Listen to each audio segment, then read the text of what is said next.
All right, let's build a blueprint for the entire digital world. We're going to pull back the curtain on the machinery behind every online purchase, every digital service, and every virtual storefront you've ever used. Ready? Let's jump in. You know that button? We all press it, probably without giving it a second thought.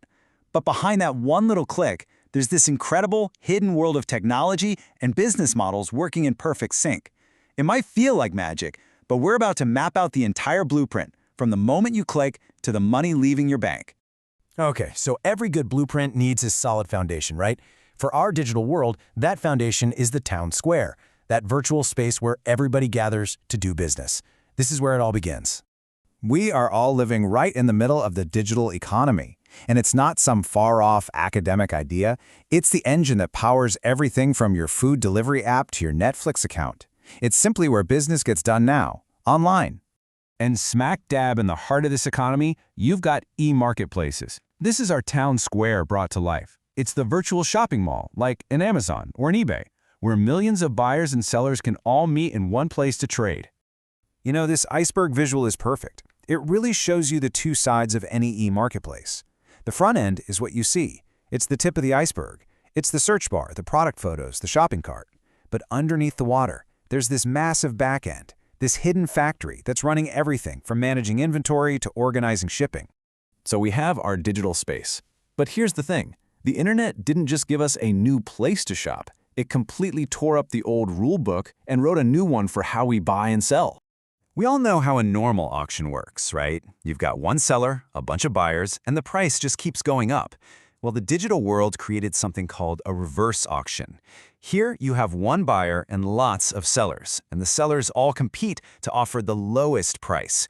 It completely flips the whole power dynamic, and it means the buyer can get the absolute best deal. Another new rule is all about the power of the crowd. It's called group purchasing. Think about small businesses that could never afford to place huge bulk orders. Well, now they can team up online, combine their orders, and unlock the exact same huge discounts that used to be only for the big corporations. It's a total game changer. Okay, so we've got our location, we know the new rules of the game. The next piece of our blueprint is figuring out what kind of storefront to build. Is it going to be purely online, or will it have a foot in the physical world too? Now, before we go any further, we have to get this one thing straight. You hear people use e-commerce and e-business like they're the same thing, but they're not. E-commerce is just the transaction, the buying and selling part. E-business is the whole shebang. It includes the sale, sure, but also customer service, supply chains, everything. So e-commerce is just one part of e-business. This table breaks it down really nicely. There are basically three ways a business can exist today. You've got your pure brick shops, which are totally offline, like your local corner store. Then there's pure click, like eBay, which only exists on the internet. And of course, tons of businesses are now brick and click, blending the two worlds, like a bank that has physical branches, but also a really great app.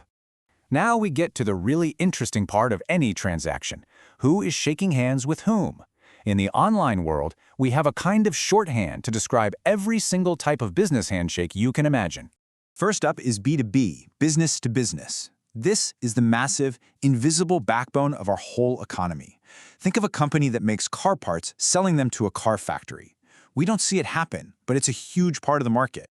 Then there's B2C, business to consumer. This is the one we all know and do every day. It's you buying a book from Amazon or ordering a pizza online. Simple as that. After that, you've got C2C, consumer to consumer. This is the engine that powers huge parts of the economy now. Every time you sell your old phone on eBay or a vintage jacket on another app, you're taking part in the C2C world.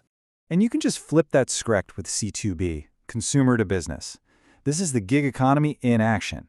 It's when an individual, like a freelance graphic designer, sells their skills to a company. Of course, governments are in on this too. G2C, or government to consumer, is any time you use an online government service, whether it's renewing your driver's license or paying your taxes online. And finally, there's the internal handshake, B2E, or business to employee. This is just when a company uses its own online platforms to serve its own team, things like HR portals or online benefits management.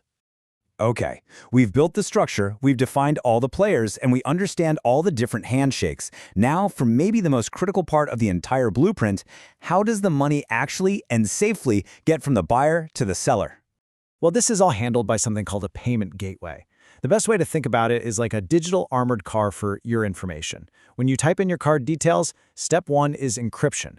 The gateway instantly scrambles your info so no one can read it. Step 2 is authorization. It zips over to the banks to make sure everything's good. And finally, step 3 is confirmation. The payment is approved, and the important thing is your sensitive data was never exposed.